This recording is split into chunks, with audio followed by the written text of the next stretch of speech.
Dr. Khushbu Chandra Madam. She's a consultant, VR consultant at Desai Hospital, Kolkata. So over to you, Khushbu Madam. You are not audible, Madam. Please unmute yourself. Hello. Yeah. Am I audible now? Yeah, you are audible right now. Okay, Madam. So very good morning to everyone. And after Deepak has already, who is my colleague at Desai Hospital, who has beautifully elucidated the basics of steps, how we enter into the vitreous cavity, how we move out of the vitreous cavity, I'll be discussing another important step, that is PVD induction.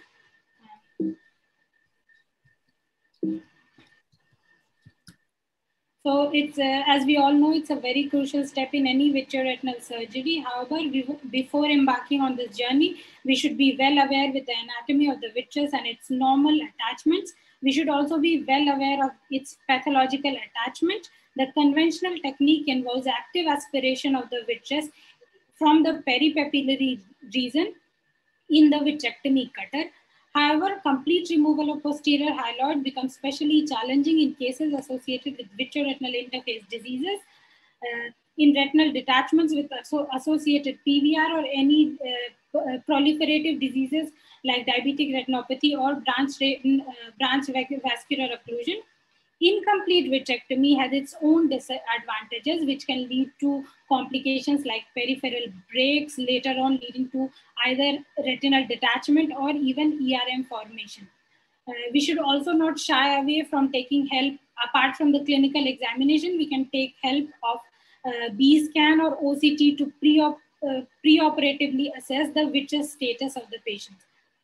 Now coming directly to cases, this is a case where anterior vitrectomy was already performed by the anterior segment in a complicated cataract surgery.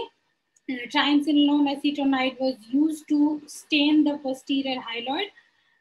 We can say that we still have a good amount of hyaloid available, and the posterior hyaloid phase was like I was able to engage it in the vitreous port, and now I'm extending that same puncture in the posterior hyaloid to complete the posterior hyaloid removal even at the disc. This technique has been well described by a group in America, where they say that apart from the active traction that we use, the hydrodissection of the posterior hyaloid also helps us in completing the posterior PVD. Now coming to the second case, this is a case of BMT where a very thin vitreous was like a very thin posterior hyaloid, where I was not able to engage it in the vitreous cutter. So ILM peeling forceps has been used here to create a break, a nick, and now we can see that the nick has happened.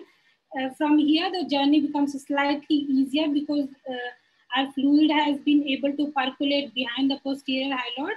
Now the same is extended with the help of the cutter. Now the PVD is approaching mid-periphery, and the same is extended so that the entire hyaloid is successfully removed even from the disc. Now we can see the V0 indicating a complete PVD induction. Now coming to the third case, this is the case of vitreocysis, where the entire posterior hyaloid, there is also associated myopia. The entire posterior hyaloid was adherent on the entire extent of the retina. Here also, like other cases, I was not able to engage the vitreous in the cutter.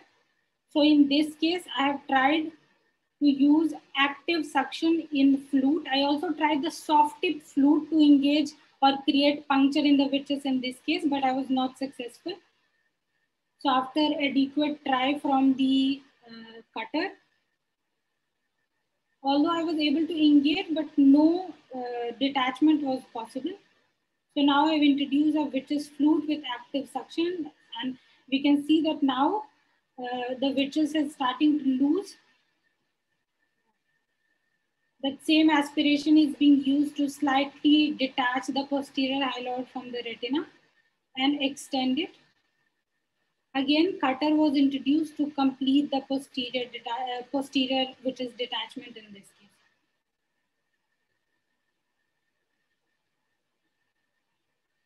Now with the help of the cutter, we are cautiously cutting and pulling the retina.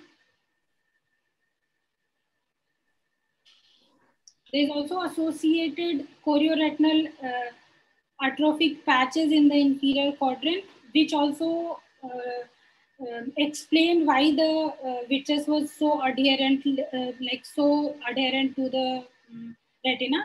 The first three cases were the cases where the retina was still attached. Now coming to a case of retinal detachment where we don't have a PVD. In these cases, in the peripapillary region, we introduced the cutter tip, pointing the tip away from the disc and engaging the vitreous with active suction.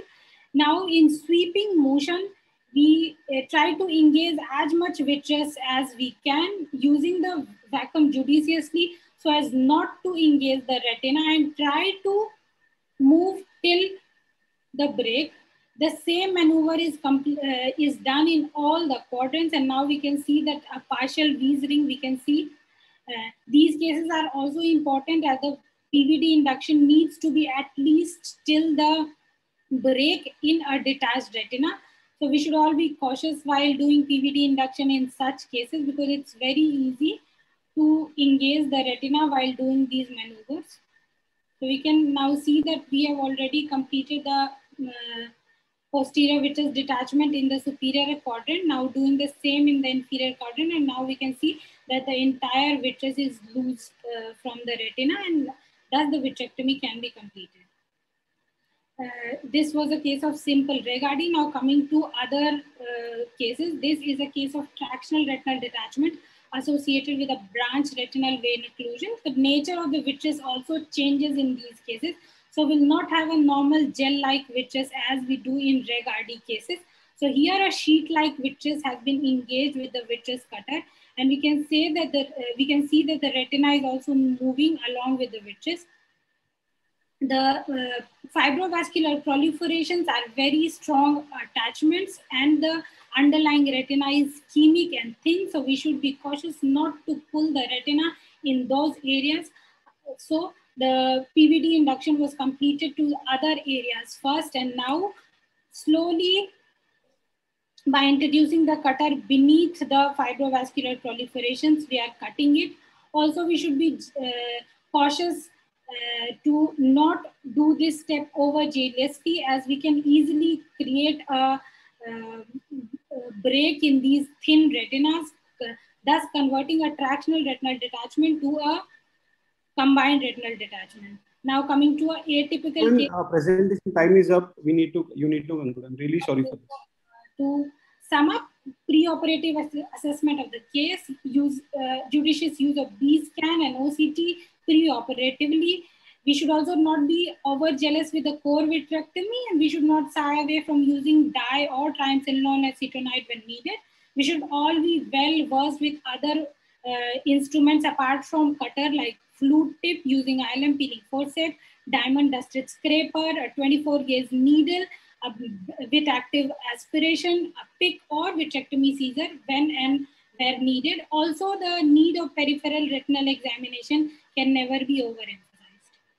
Thank you. Thank you, Dr. Khushbu Madam. Such a nice presentation. For the shortage of time, I would like to ask you, Madam, for the beginners, how would you suggest, like for RD detachment cases, sometimes the retina is the vitreous is very thin and very tightly adhered. So in those cases of PVD induction, what are the parameters do you keep, Madam? So it is very important to preoperatively know whether this retinal detachment already has a pre-existing RD or not, a pre-existing PVD or not. So in case where we already have even a partial PVD, we can expect an easy PVD induction. However, in cases where the PVD is not there, it is important that we start from the disc, where the cutter tip should always point away from the disc, and because that's where the maximum amount of vitreous is. We should use the aspiration judiciously. We should try to stay as close to the retina as possible.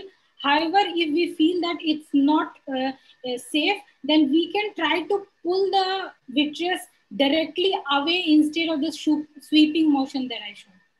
So in that Khushbu, can you stop sharing your screen?